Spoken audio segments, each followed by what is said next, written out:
Welcome back to my channel. My name is Preeti Pandey and आज हम लोग डिस्कस करने वाले हैं हमारा next topic that is money supply. अब मनी सप्लाई हम लोगों को इसलिए डिस्कस करना है क्योंकि नॉर्मली क्वेश्चन बन जाता है that what do you mean by money supply and explain all the features and all the components of money supply. इसलिए इस वीडियो को लास्ट तक देखना एंड अगर आप इस चैनल में नए हैं तो आप सब्सक्राइब करना ना भूलें, प्लस बेल आइकन को प्रेस करें ताकि आप लोगों को नोटिफिकेशन पहुंच जाए जैसे ही मैं यहाँ पे वीडियो अपलोड करूं। अब बिना टाइम वेस्ट करे चलते हैं हमारे वीडियो में। आज हम लोग डिस्कस करने वाले हैं मनी सप्लाई को। तो जब हम मनी सप्लाई के बारे में बात करेंगे तो हमें देखना पड़ेगा कि मनी सप्लाई होता क्या है, क्योंकि किसी भी चीज को जब हम लोग पढ़ते हैं तो सबसे पहले उसका मीनिंग हमें पता होना चाहिए। तो मनी सप्लाई बेसिकली क्या होता है, द टोटल मनी जो अभी हमारे पब्लिक में एक पर्टिकुलर पीरियड ऑफ टाइम पर है उसको बोलेंगे मनी सप्लाई। फॉर एग्जाम्पल आप हो, मैं हूँ, या फिर कोई भी आपके फैमिली या फिर आपके कोई रिलेटिव्स जितने भी लोग हैं उन सबके पास कुछ ना कुछ अमाउंट ऑफ मनी पड़ा रहता है। तो जो भी मनी हमारे पूरे मार्केट में पब्लिक में लोगों के पास वो पड़ा है that is known as money supply. For example आज के टाइम पर अगर लोगों के पास टोटल वर्थ ऑफ मनी पड़ा है 1 लाख करोड़ का तो वो हो जाएगा हमारा मनी सप्लाई। एक तरीके से हम ये भी बोल सकते हैं that total stock of money which is available in the market. पूरे मार्केट में अगर कोई भी स्टॉक ऑफ मनी, जरूरी नहीं आप उसे खर्च कर रहे हो, फॉर एग्जाम्पल आपने उसको घर पे रखा हुआ है, आपकी पॉकेट मनी से कुछ कुछ सेव करके आप अपने पास रख देते हो, तो वो भी हमारा क्या हो जाएगा, मनी सप्लाई। इन शॉर्ट जब मैं मनी सप्लाई के बारे में बात करूंगी तो वो हो जाएगा कि पूरे इकोनॉमी में अगर उनके पास कुछ ना कुछ अमाउंट पड़ा है ताकि उसको जरूरत के टाइम पे खर्च किया जा सके, that is known as money supply. अब जब मैं बात करती हूँ यहाँ पर क्या क्या चीजें मनी में आ सकती है, तो द सर्कुलेटिंग करेंसी जो कि कैश हो सकती है, चेक हो सकती है, आपके बैंक अकाउंट में डिपॉजिट्स हो सकते हैं, तो ये सारी की सारी क्या हो जाएगी हमारी, ये सारी की सारी ऐसी करेंसी है जो हम लोग एक्चुअल में ट्रांजेक्शन्स के लिए यूज कर सकते हैं। तो वो कंप्लीट जो बनता है वो पूरा का पूरा बन जाएगा हमारा मनी सप्लाई। तो आई गेस मनी सप्लाई का तो कॉन्सेप्ट आप लोगों को क्लियर हो चुका होगा। अब हम लोग इसके पढ़ेंगे 2 फीचर्स।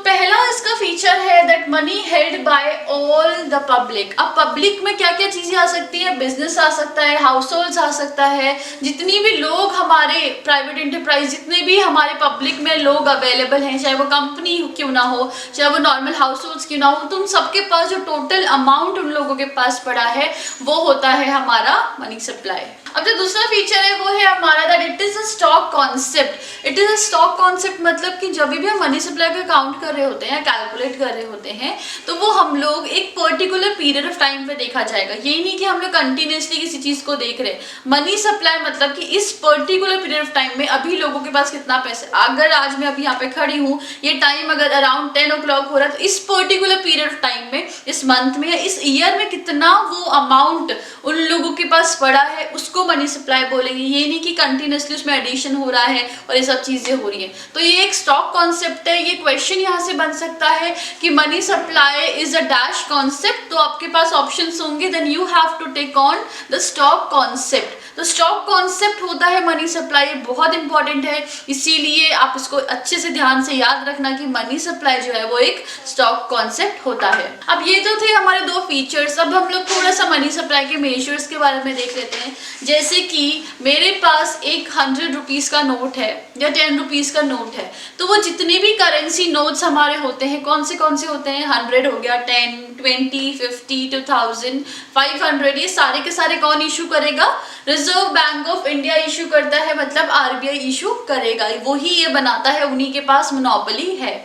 दूसरी चीज है हमारी कि कॉइन्स भी होते हैं हमारे पास करेंसी में। हम लोग को 1 रुपए का सिक्का मिलता है, 5 रुपए का मिलता है, 10 रुपए का मिलता है। तो ये जितने भी कॉइन्स है ये कौन इशू करेगा, हमारी गवर्नमेंट ऑफ इंडिया करती है। तो ये क्वेश्चन बन जाता है आरबीआई तो इशू करेगी सारे करेंसी नोट्स जो कि 100, 200 ये सारे होते हैं।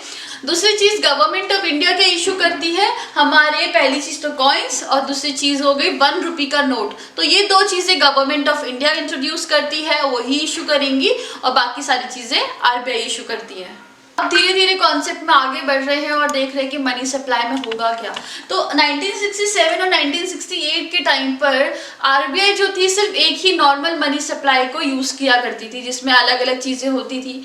कुछ टाइम बाद उसके बाद क्या हुआ, वहां पर उन्होंने 4 चीजों को यूज करना स्टार्ट किया। वो 4 चीजें यहाँ मेंशन भी है। क्या क्या मेंशन है? एक तो है हमारा M1, फिर है M2, फिर है M3 और फिर है M4। इन चारों से पहले यूज होता था नैरो कॉन्सेप्ट और अब हमारा यूज होता है M1, M2, M3 और M4। अब ब्रीफ में हम लोग डिस्कस करेंगे M1 में क्या होगा, M2 में क्या होगा, M3 में और M4 में क्या होगा, कौन सा कॉन्सेप्ट नैरो में आएगा, कौन सा कॉन्सेप्ट ब्रॉड में आएगा। At the end of the video आप लोगों को वैसे भी समझ आ ही जाएगा। अब हमारा पहला money supply that is M1। तो M1 क्या होता है? M1 हमारा सबसे पहला मनी सप्लाई का कॉन्सेप्ट है। इस कॉन्सेप्ट को हम लोग ट्रांजैक्शन मनी भी बोला जाता है।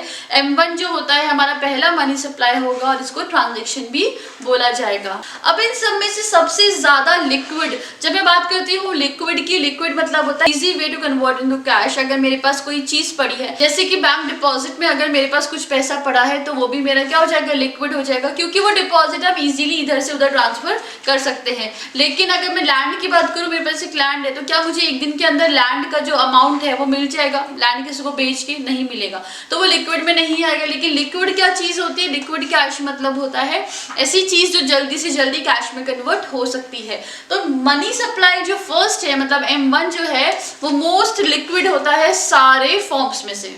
अब जो हमारा पहला है वो है currency with public and banks. तो पहला इसमें कंपोनेंट आएगा वो आएगा currency with public and banks. तो जितना भी पैसा पब्लिक के पास और बैंक्स के पास पड़ा है वो सारा का सारा मनी सप्लाई 1 मतलब M1 में इंक्लूड किया जाएगा। उसके बाद है हमारे demand deposits of commercial banks. Demand deposits of commercial banks भी हमारा इसमें ऐड किया जाता है। ऐसे डिपॉजिट्स जो डिमांड डिपॉजिट्स हैं, जो हम लोग इजीली अगर हम लोगों को कमर्शियल बैंक से कुछ पैसा चाहिए तो ऑन डिमांड हम लोग उनसे पैसा ले सकते हैं। कुछ लोगों को ऐसा अपॉर्चुनिटी मिलता है, कुछ लोग ऐसे एलिजिबल होते हैं उन चीज़ों को लेने के लिए कि वो बैंक में जाएंगे और बोलेंगे कि हमें इतना इतना अमाउंट चाहिए, इमीडिएट बेसिस पर चाहिए, तो वो हो जाएगा हमारा डिमांड डिपॉजिट। तो demand deposits with commercial banks भी M1 में ऐड होगा।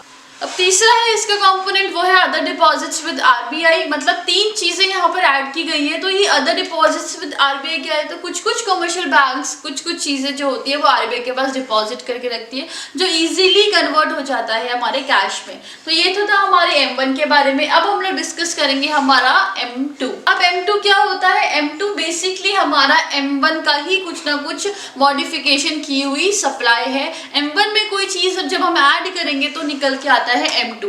अब हमेशा ध्यान रखना, जब मैंने बोला कि M1 तो नैरो कॉन्सेप्ट था, इसका मतलब M2 जो होगा वो ब्रॉडर कॉन्सेप्ट होगा। लेकिन किससे ब्रॉडर होगा? M1 से ब्रॉडर होने वाला है, क्योंकि अभी इन फ्यूचर हम पढ़ेंगे M3 और M4 को भी। इसीलिए ध्यान रखना कि M1 जो होगा हमारा वो नैरोअर कॉन्सेप्ट होगा और M2 होगा हमारा ब्रॉडर कॉन्सेप्ट देन M1। और M2 में क्या इंक्लूड होने वाला है? M2 में इंक्लूड होगा पहले तो वो सारी चीजें जो M1 में थी। इन शॉर्ट हम बोल सकते हैं कि M1 इंक्लूड होगा। अब इसमें हम कुछ ऐड करेंगे, हमारा saving deposits with post office of your bank. तो मतलब हम लोग यहाँ पर क्या ऐड करने वाले हैं? कभी कभी पोस्ट ऑफिस वगैरह भी सेविंग्स अकाउंट और ये सब चीजें खुलवाते हैं, तो वो सारी चीजें भी हमारे M2 में ऐड हो जाएंगी। तो इन शॉर्ट हमारा M2 क्या बनेगा? M1 plus post office savings, जो भी हम लोगों ने वहां पर सेविंग्स करके ओपन करके अकाउंट को वहां पर सेविंग्स डिपॉजिट करी होंगी। अब हमारा तीसरा कॉन्सेप्ट दैट इज M3। तो M3 हमारा हो जाएगा M1 तो सारी की सारी चीजें इंक्लूड होंगी, तो हो जाएगा M1 plus net time deposits with banks. तो net time deposit with banks क्या होगा? Net time deposit with banks basically क्या होता है? अगर आप लोगों ने सुना होगा, आपके पेरेंट्स या फिर आपके मम्मी पापा जो भी हैं वो लोग क्या करते हैं, वो लोग एक अकाउंट में FDs बनाते हैं, फिक्स डिपॉजिट्स बनाते हैं। तो फिक्स डिपॉजिट्स आप लोग एक मेच्योर पीरियड ऑफ टाइम के बाद ही निकाल सकते हो, उस अमाउंट को पहले नहीं निकाल सकते। तो नेट टाइम डिपॉजिट्स बिल्कुल वही चीज होती है। इसका मतलब M3 क्या हो जाएगा? M1 plus net time deposits. अब हमारा लास्ट और जो फोर्थ कॉन्सेप्ट है दैट इज M4। तो M4 क्या हो जाएगा? हमारा M3 में सारी चीजें इंक्लूड हुई थी, M1 की भी प्लस नेट टाइम डिपॉजिट्स, और M4 में हो जाएगा हमारा M3 plus total savings, in short हमारा हो जाएगा टोटल सेविंग्स जो हमारे पोस्ट ऑफिस वालों के पास है, उनके पास जो हमारे अकाउंट में पैसा पड़ा है, तो वो सारा का सारा हो जाएगा M4। तो यहाँ तक तो था हमारे चारों कॉन्सेप्ट। आई गेस आप लोगों को कोई डाउट नहीं होगा एंड आप लोगों को सारे कॉन्सेप्ट क्लियर हो जाएंगे। अब मेरा कुछ एक इम्पॉर्टेंट एक टॉपिक है जो चीज मैं यहाँ पे हाईलाइट कर रही हूँ, और वो बहुत इंपॉर्टेंट है क्योंकि बोर्ड्स में सबसे ज्यादा ऐसे क्वेश्चंस आ सकते हैं, इसीलिए आप प्लीज इसको नोट भी कर सकते हो। अब हमारे पहली चीज कि M1 और M2 जो दोनों है वो हमारे नैरो कॉन्सेप्ट्स होते हैं। नैरो कॉन्सेप्ट्स मतलब कि ज्यादा ब्रॉडर नहीं है, कम छोटी चीजें उसमें इंक्लूड की जाएंगी। फिर हमारा है M3 और M4 जो कि ब्रॉडर कॉन्सेप्ट्स में आता है क्योंकि इसमें ज्यादा से ज्यादा चीजें इंक्लूड की जाती हैं। अब हमारी एक और चीज जो बहुत इंपॉर्टेंट है वो है कि जो M1 है वो मोस्ट लिक्विड होता है out of all the supplies, मतलब सबसे इजीली कन्वर्टेबल इनटू कैश होता है हमारा M1 जो कि होता है मोस्ट लिक्विड, और हमारा है M4 that is least liquid क्योंकि उसमें जल्दी से जल्दी हम कैश में कन्वर्ट नहीं कर सकते। तो ध्यान रखना है M1 जो होगा मोस्ट लिक्विड रहेगा, दूसरा है हमारा M4 जो कि लीस्ट लिक्विड रहने वाला है। M1 और M2 हमारे नैरो कॉन्सेप्ट है और M3 और M4 हमारे ब्रॉड कॉन्सेप्ट है। आई गेस आप लोगों को सारे कॉन्सेप्ट बिल्कुल अच्छे से क्लियर हो गए होंगे। फिर भी कोई डाउट्स होगा तो आप मुझे कमेंट बॉक्स में कमेंट करके पूछ सकते हैं। एंड चैनल को सब्सक्राइब नहीं किया है तो आप लोग चैनल को सब्सक्राइब करें, प्लस बेल आइकन को दबाना ना भूलें so that you will be the one who will be notified whenever I upload any video. Thank you so much, see you in the next video.